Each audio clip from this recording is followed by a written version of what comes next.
So you're going to coach youth football for the first time, or you've been coaching youth football for a while and you'd like to do it better. Well, in this video, I'm going to show you how. We're not going to get a second chance in the game.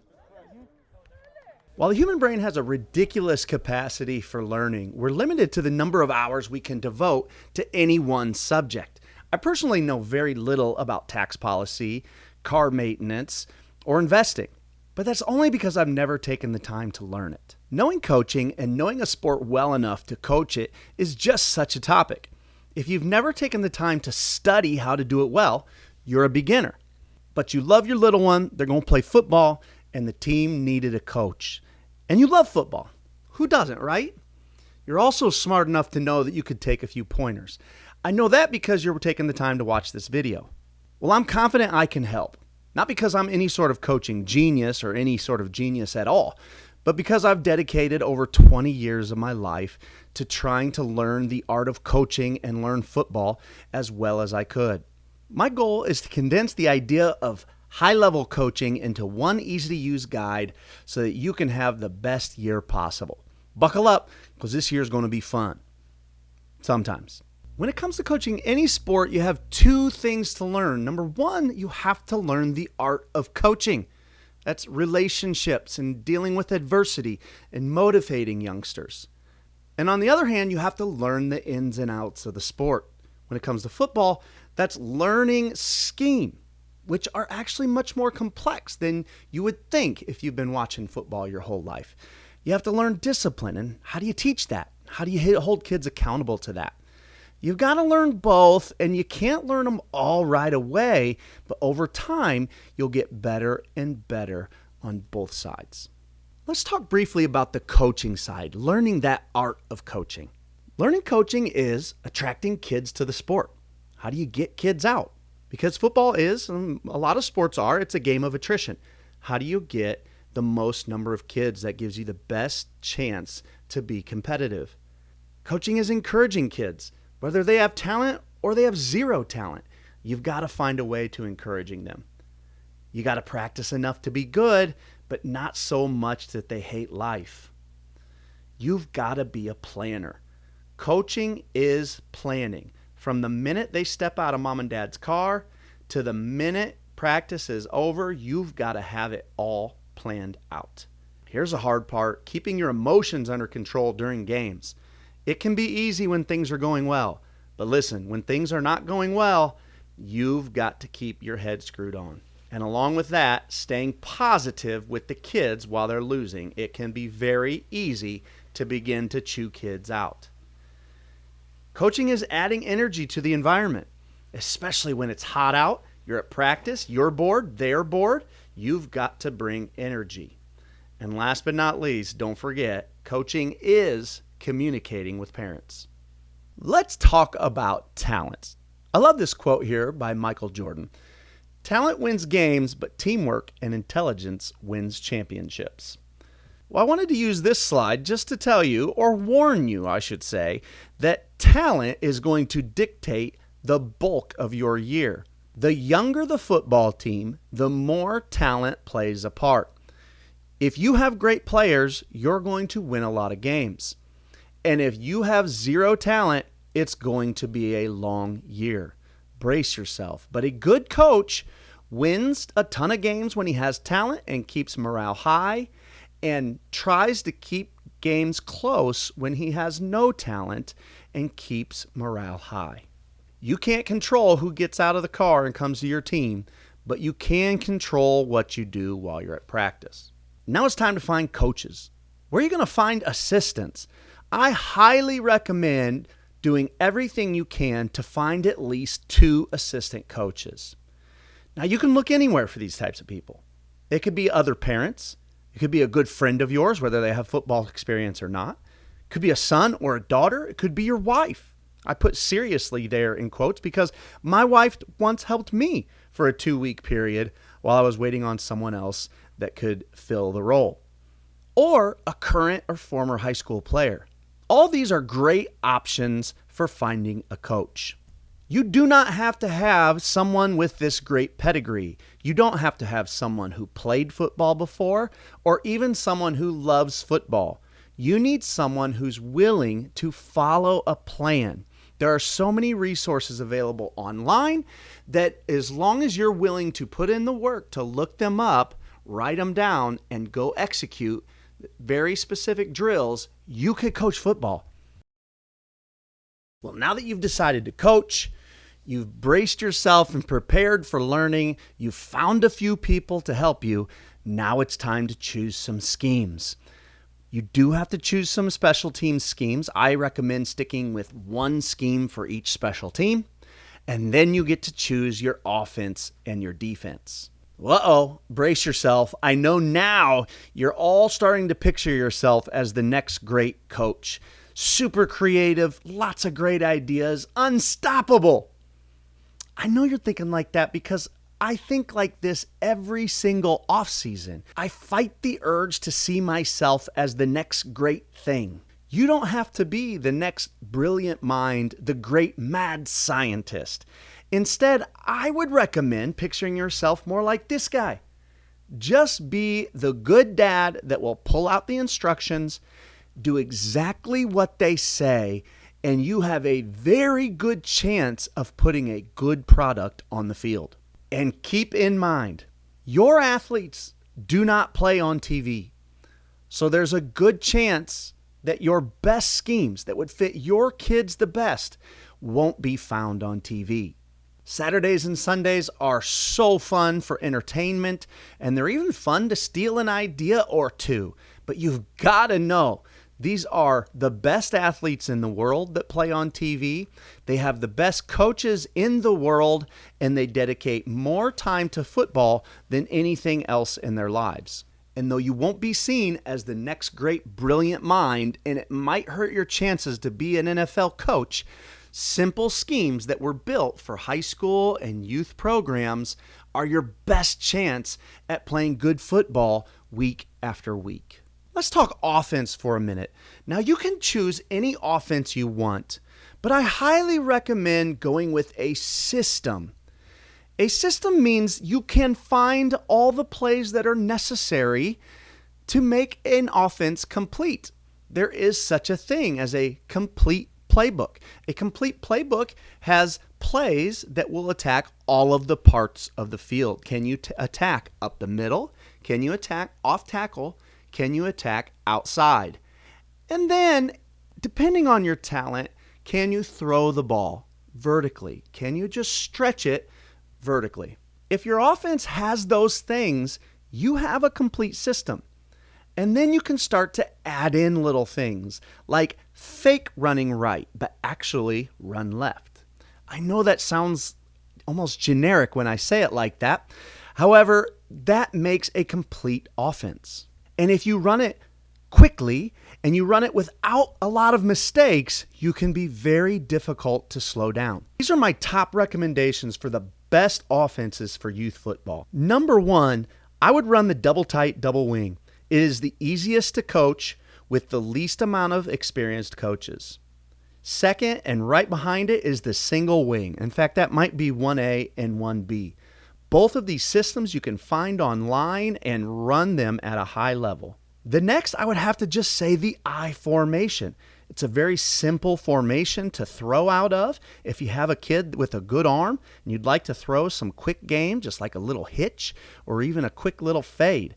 And then the running game, just run power and counter and even toss to the outside, and you've got a complete system.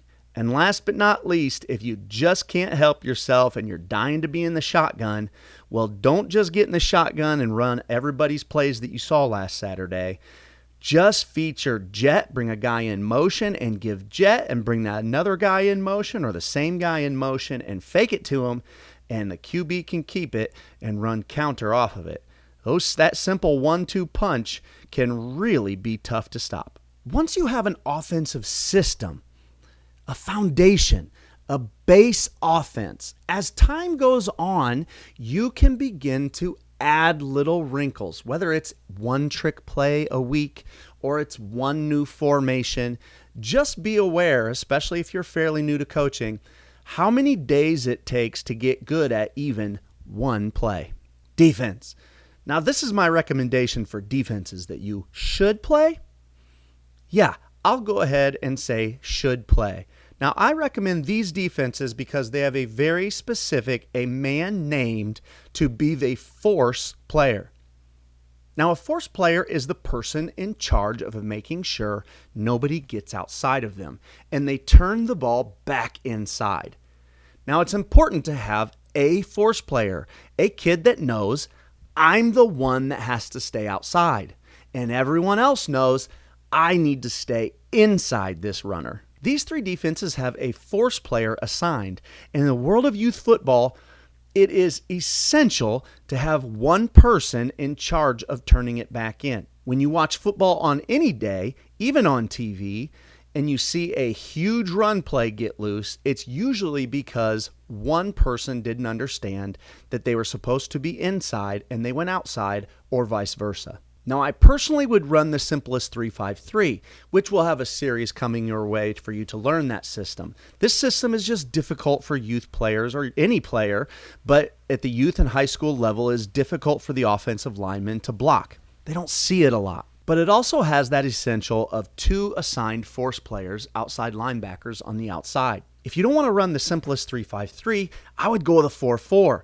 The defensive line play is much more traditional defensive line play if you're more familiar with that. If you're very comfortable having two linebackers on the inside, and it still has your two force players on the outside. Now, with both of these, you're going to base out of cover 3. That's your coverage. That you could play cover 3 100% of the time. I know this because very good high school teams across the nation play cover 3 almost all of the time. But if you really like the idea of having two safeties, what people in the football world would call a cover 2 shell, if you really like that, because it is more of what you're going to see on Saturday and Sunday, go with a 3-4. That still gives you two dedicated force players, which will keep you out of trouble. Keep in mind that there is no such thing as a perfect scheme, the scheme that no one can move the ball on. The defenses that no one can move the ball on are defenses that are loaded with great players. So not only are they loaded with great players, but they don't make many mistakes. Now you're going to force a team to put good play after good play together on repeat to move the ball down the field on you and score. Once you've chosen an offense and a defense, now you need to learn them inside and out. Find as many videos as you can online about these defenses and offenses and decide how you're going to play them. Each position within your offense and defense will have to know their jobs. Most teams, and I believe the best way to go for young players, is to go rule-based. I have a rule. For example, I must stand here, whether that's on offense or defense. I have a landmark. I stand here, and my eyes are on this man. Now, on offense, I have a rule for blocking. I start here, standing just like this, and I block, for example, the first man inside of me closest to the ball. That's an easy example of a rule. For you and your assistant coaches to learn all of the rules for all of the positions on your team, it takes time. This is one of the things that makes teams who have had the same coaching staff year after year really get an edge on teams that are either switching systems often or are getting a new coach in. I can't recommend enough. Choose one system, stay the course, learn it well, and keep coaching it day after day. Now that you've got an offense and a defense, we've got to talk about practice. Your practice is everything. This is where coaches separate themselves. Your ability to get yourself, your coaches, and your players to take practice time seriously and to use your time efficiently is how you will separate yourself from your competition. It is difficult to do. So let's dive in, and I'm going to give you a few pointers on how to get the most out of practice. First and foremost, as I said before, don't make kids hate it. This is just a little recommendation. Are your kids super tiny, 5 to 7 years? You should go for an hour or less, never be on the field longer than an hour, and about twice a week. And as the kids get older, they can be out on the field for longer. Now, it should go without saying, but the less practice time you have, the fewer offensive and defensive schemes you'll be able to install. So just plan accordingly. One of the fastest ways that teams bury themselves is by trying to do too much. And what happens is your kids aren't good at anything, and it will make your season very difficult. This is Clint Anderson, a renowned horse trainer. And Clint Anderson said, "Consistency is your greatest ally, and inconsistency is your greatest enemy." Now, I picked that quote up probably about 10 years ago at a football coaching clinic from a guy named Mike Lawler in Northern Illinois, a highly successful football coach. But it was then that I realized that consistency in your practice is a way to get more out of the little practice time you have. Because you're doing things consistently, day in and day out, you don't waste a lot of time. Your athletes know what's coming next, and you don't waste time explaining things or trying to get kids to go to one place or another. You can literally get to work as soon as possible. I would get yourself a practice timer. We call this a segment timer. Now, you could use a stopwatch, but set it up to timer and make sure it counts down and that it beeps. Or if you've got a bigger budget, you can buy a bigger scoreboard.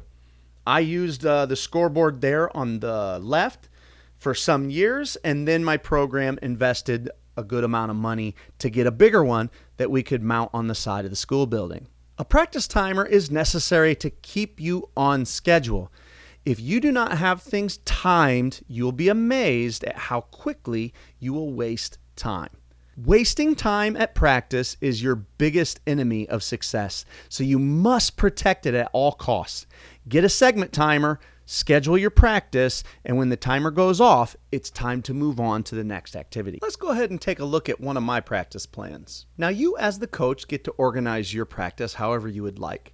However, this is a plan that's very consistent with what I've used for the last decade of my coaching career, and it's something I would probably stick pretty closely to. Now, at the high school level, I work off of 7-minute segments. You can put yours wherever you'd like, but I've found that 7 minutes is a nice little sweet spot of being able to get a lot done without the kids getting too sick of the activity. Feel free to go ahead and snap a picture of this practice plan if you'd like, but we're going to go ahead and fly through a lot of the specifics. First, of course, is a team warm-up. Now, I don't personally think that kids or youth football players need to warm their bodies up too much. This is that period that changes things from a recreational time that was before practice to an official start of practice.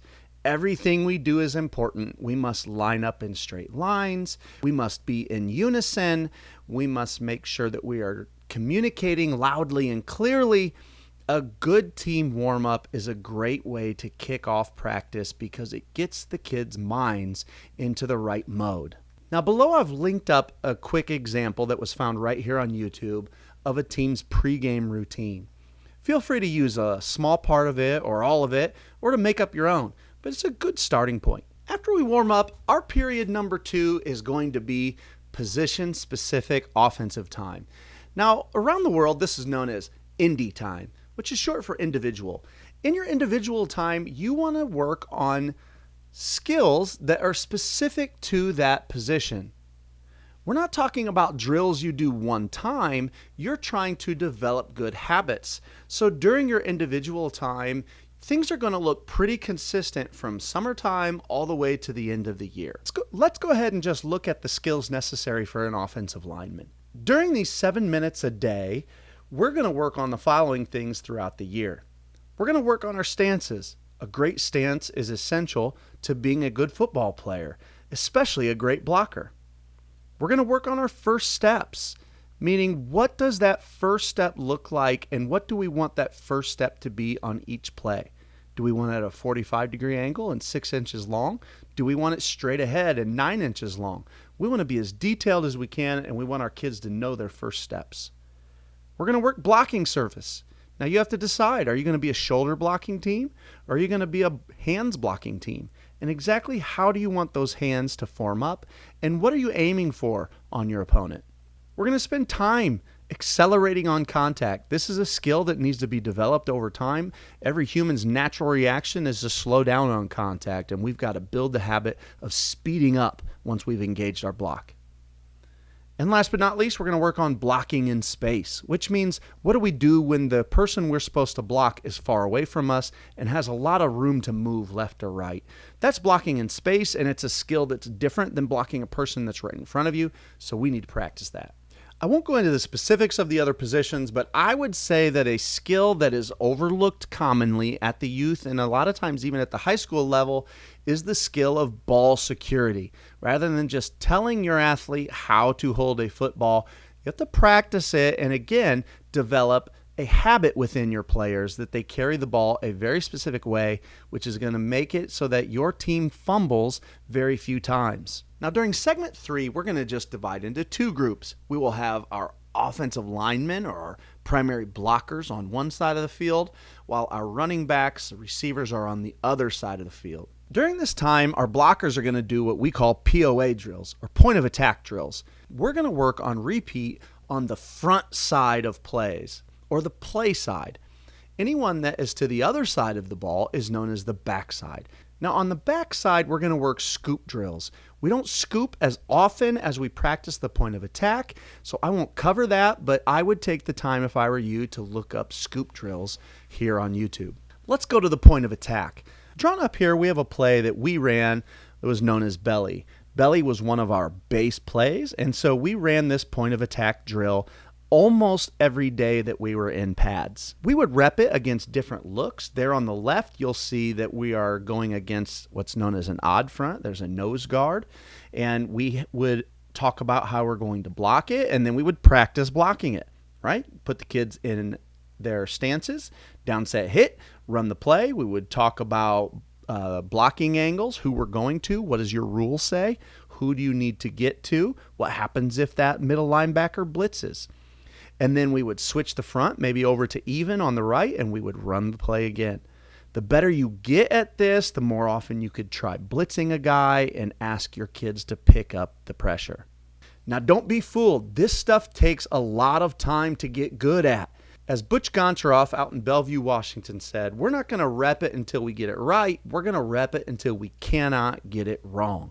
That's why it takes thousands of repetitions on these same plays to the point where you're bored till you're blue in the face, but you've got to stay the course and keep repping these and looking at different looks so that you know that your kids will make fewer mistakes on the weekend. Now, on the other side of the drill, our backfield is working on timing. So we're going to have our quarterback and all of our running backs there, and they're going to line up in our formation or formations and run our base plays. Now we're going to do this again and again, and we're going to do it every single day. Some things we're looking for are our kids carrying out their fakes, and are they sprinting? If we look at this video clip here from Butch Goncharoff's team out in Bellevue, Washington, they're running frames. And you'll notice that all of their kids are sprinting for 20 yards. Sprinting. This takes coaching because kids, by nature, do not want to sprint when they do not have the football. But when your team has multiple running backs, which a good running attack does, you need to hold your kids accountable to carrying out their fakes. This takes time, and when you do this every single day, your kids slowly but surely over time begin to carry out their fakes more and more, which makes you harder to stop. Now, by segment 5, we're usually coming together for team offense. We might stay in team offense for 2, sometimes even 3 segments. Now, of course, it's important to run your plays as a whole unit and to run them against a defense. But besides just making sure the play is running smoothly, here are some things that we like to focus on during team time. We want to make sure that we have a clean huddle. Are the kids shoulder to shoulder, and are they quiet in the huddle so that the quarterback can communicate? We want the kids to hustle from the huddle to the line of scrimmage. We like to use the word burst. We want to see them burst from the huddle to the line because we believe that discipline and attention to detail starts there. We want to hear them communicating up front. Are they talking about what type of defense they're seeing? Are they talking about whether or not they're getting any blitzers? We want to see our offensive linemen and blockers get off in a hurry. We want to see our ball carriers carry out fakes. And we want to see everyone sprinting and giving full effort until coach blows that whistle. Now it's time to go to defense. Now, I haven't said it yet, but it's up to you to build in some water breaks. Depending on how hot it is, we might take a water break 2 or 3 minutes after every 2 segments. And later in the year, when it's not nearly as hot, we might not take a water break till after 4, maybe even sometimes 5 segments. But you'll want to play that by ear and make sure you get the kids plenty of water. When we go to defense, we're going to start the same way. We're going to start with skill development, divide them into their positions based on how many coaches I have, and develop skills. Again, you're going to work a lot of drills the same over and over throughout the entire year so that you can build habits in your kids. Now, I've been a linebacker coach for years, so let's just go over some skills that we like to work on our linebackers. We're going to make sure they're aligned properly all of the time. We want excellent stances, and we want fast and quick, short read steps. Then we're going to work on our fits, understanding where we fit against offensive run plays. And then we have to spend time on block destruction. How are you going to get off of all the blockers coming at you? These things take time to get good at, and so we're going to work them 7 minutes a day, every single day. Now it's time for tackling drills. This obviously is a difference from the offensive side of the ball, and it needs to be worked. Now, some things to keep in mind. You cannot make a kid tougher. Kids get more comfortable with contact the more confidence they develop and the longer that they've played football. You're always going to have an exception, some kid that for some reason he's not scared of contact. Those are exceptions to the rule. Be patient with your youngsters that don't want to hit. Make sure that they do not feel like they are lesser or less tough. It will come with time. It always does, and you have to be patient with them. Just don't run them away from the sport. Take time to teach them proper technique. Where does their head go? What are their shoulders aiming for? And where on the body am I aiming? Inside hip or outside hip? Best thing to do is go ahead and take to YouTube and type in tackling circuit. Take the number of coaches you have, divide into that many groups, and divide the kids up and spend 2 to 3 minutes in each tackling station and rotate through. This will give your kids an opportunity to do the same drills on repeat. They won't get bored by staying at one drill for 7 straight minutes, and you can really get thousands of repetitions in over the course of a season. Don't wait until your team has a horrible game to begin to work tackling drills. Don't do your tackling drills even more after games that you lose and less after games that you win. Just have a circuit that you do every time you're in pads and stay the course. After our tackling circuit, we break into 2 groups, a lot like when we're on offense and we go point of attack on one side and frames on the other. In this case, we're going to go interior defense on one side where we're fitting up to various run plays that we know our opponents like. And on the other side of the field, we're working what's known as Skelly, or defensive skeleton, where you're just defending pass plays with your defensive backs. Let's start here in interior. I believe it's important to do some interior without a football because it is natural for kids to just want to chase the guy with the ball. But any good defense has kids' eyes on a lot of blockers. So you're not just looking for the ball. You're trying to react and take your first steps according to what your keys have told you to do. So for us, we're going to do this interior drill. Notice in this case, we have our varsity players on the left and our JV players on the right. In this case, we happen to have a JV nose guard, but most of the time that's going to be a varsity player as well. This allows us in practice, we're really as coaches just focusing on that varsity side, our best players that need the attention for Friday night. And since we have the right side available, we're going to put JV players in there. We don't really get to watch them during practice doing this, but we get to film it and they can watch and evaluate themselves later, but now at least they're getting reps.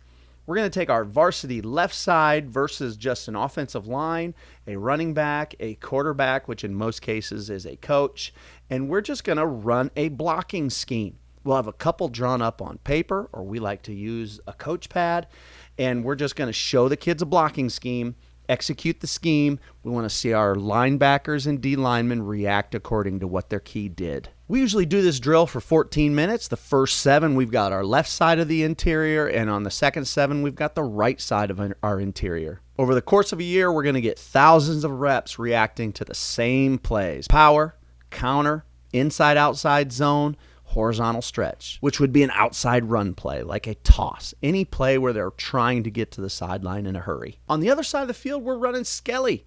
We're going to get as many looks at the most common passing concepts as we can. Are you a man-to-man team? Take time to defend man-to-man routes. We are a 90 to 95% cover 3 team, so we're going to spend 90 to 95% of our time defending in cover 3 in practice. We like to run this drill like this. We call it half skell, where we just look at a 2-man route on one side of the field, run a route concept. We want to see our kids match up and defend it, and then the coach down here will turn and look at his other 2 receivers, kids that are playing scout team receiver, give them a route combination, and send them out here on the right, and they'll go out and run their passing concept. Right side, left side, right side, left side on repeat for 14 minutes. Now we'll go to team defense. Now again, on the offensive side of the ball, we'll be in team offense for 14, sometimes 21 minutes. Team defense, I don't think you need as much team defense time. I think a lot of your time could be better served in small groups, such as a lot of the drills that we've shown you. But we'll come together for just 7 minutes of defense time as a team. The reason we want to do it some as a team is this is where we really want to practice communicating with each other. What are they lined up in? We want to make sure the kids are yelling at each other and getting aligned correctly. And then just mostly we're practicing how do we bring energy and life and excitement to defending our opponents. Now that we've practiced our offense and defense, we're going to go to special teams period. Now you could do your special teams before or after practice. We like to do a little of both. We actually do 2 periods of special teams before, right at the beginning, and 1 period here at the end. But you can do it however you'd like. Just do your best to be consistent. I don't think that you need a lot of different schemes for your special teams. We've made tons of mileage and for over a decade have really just had one scheme, 1 kickoff return, 1 style of kickoff, 1 punt, and 1 punt return, and we do it over and over again. Your biggest challenge will just be to make sure that your assistant coaches are finding work during special teams time. It is very common during special teams time for coaches to just kind of rest. They feel like their time coaching is done and they can just watch one person coach the special teams. Special teams is a huge piece of the game, and you will be well served to take that practice time very seriously. Now that you know how your practices should run, your challenge is to repeat this. Repeat it till you're blue in the face, beyond boredom, and keep doing the same thing over and over and over again. This gives you a chance to be successful because your team will make very few mistakes and becomes hard to beat. Now, before we sign out here, I would like to offer you this short list of mistakes to avoid. This comes from many years of experience, and some of these lessons I've had to learn the hard way. Mistake number 1, avoid changing your offense or defense in the middle of a year. It's an easy temptation to fall into because things might not be going well. You might even be getting heat from other parents. He doesn't throw enough. He doesn't use little Johnny enough. You're always going to be under pressure, and there's always going to be reasons to change or add. But I'm telling you that changing your offense or adding usually compounds your problems rather than fixes them.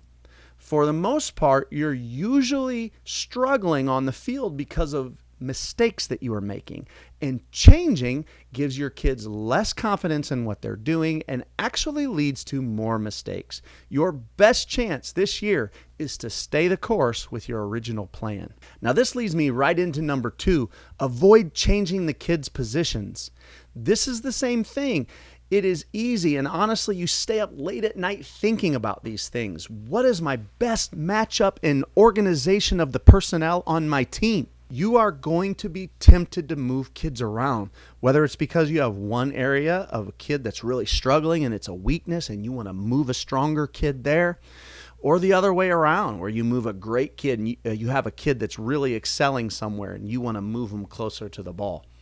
Your best chance of success is to make few mistakes on game day And the best way to make as few mistakes as possible is when your kids have consistency in their training and their understanding of your system. And that happens when you leave kids at the same position for the whole year. Number 3 comes from one of my favorite quotes from my many years on the road interviewing great coaches. And this one comes from Roger Van de Zan out of Missouri, a longtime high school football coach. And he said, we want to avoid reactive coaching and make sure that we are doing proactive coaching. Reactive coaching is when you do things like this. Boy, we really struggled to tackle last Saturday, so we're going to work on tackling this week. Boy, we fumbled 3 times last Saturday, so we're going to really work on ball security. Whatever struggle you had last weekend, now all of a sudden your practice plan changes and morphs to work more on that. We want to avoid reactive coaching. We want to put a great plan together back in May and June, and we want to execute that plan July through November. We want it to be consistent and the same because we believe that over time, doing the same thing, making sure that we're executing our entire plan, our odds at success go up. And last but not least, avoid blaming the kids. Now, I've learned this lesson the hard way. I had some tough seasons where I put too much of the strain on the kids, and I would let them carry the burden. You're going to have years, if you coach for a while, where you are not talented and you struggle to win. And it will be tempting to get that pressure off of your own back. But avoid it. You've got to eat it, and you've got to eat it with pride and protect those kids. That is the job. So avoid blaming the kids. Just keep encouraging them so that they come back for more football the next year. Thank you so much for watching this guide on how to be a youth football coach. I hope that you've enjoyed it. If you did, be sure to like or subscribe if you're not already.